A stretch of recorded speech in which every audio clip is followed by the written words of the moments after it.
all, and happy Memorial Day. This is Craig Symons, Minister of Music at First Congregational Church in Greenwich, and we welcome you to another edition of Music on Mondays. Today's hymn is one of my favorites, and probably a favorite of yours, the Church's One Foundation. The text to the Church's One Foundation was composed by Samuel Stone, who lived from 1839 to 1900 and was an Anglican priest in England. He was serving the New Windsor Parish Church, Lavington, a relatively poor area of Oxford. It was written as an answer to the division within the Church of South Africa generated by the South African bishop John Colenso, who had begun to question whether Moses wrote the first 5 books of the Bible. Bishop Robert Gray moved to discipline Colenso, and the resulting controversy reverberated throughout the denomination. This issue is referenced in the 4th verse of the lyrics, "Though with a scornful wonder men see her sore oppressed, by schisms rent asunder, by heresies distressed." When Bishop Colenso was dismissed for his teachings, he pleaded to the higher religious authorities in England. Stone wrote the Church's One Foundation in 1866 as one of 12 hymns based on the 12 articles of the Apostles' Creed. He hoped that these hymns would help better people understand the creed that they often recited but seldom understood, and that they would support the conservative side of the controversy that was rocking the church. Hymnologist Eric Routley declared this hymn among the best of Christian hymnody, and Routley writes, "The Church's One Foundation is one of the dozen greatest hymns in English, one of the 2 or 3 greatest on the subject of the church, and beyond question, the greatest on that subject to be written within the last 100 years. The first time you sing it, you realize that it is saying something of importance and saying it with authority. The 50th time you sing it, you begin to realize what a depth of doctrine and truth there is in it." Frank Colquhoun stated in his book, Hymns That Live from 1980, that it is, quote, thoughtful, coalescing into a 3-part message. Overall, he said, it is emphatically a strong hymn, dogmatic, positive, decisive. It is a hymn about the Church of Christ, the church as it should be, the church as it is, and the church as it will be, end quote.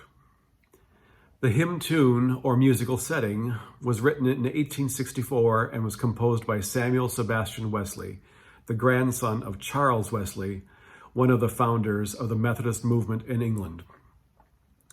Samuel Sebastian Wesley lived from 1810 to 1876 and may have enjoyed fishing more than sacred music, because he is said to have arranged his organ playing around his fishing schedule. He once sent another organist to replace him, saying he was, quote, unavoidably detained. So, listen to this arrangement of the Church's One Foundation by Dan Forrest, which is performed by the musicians at the chapel of Duke University.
Amen.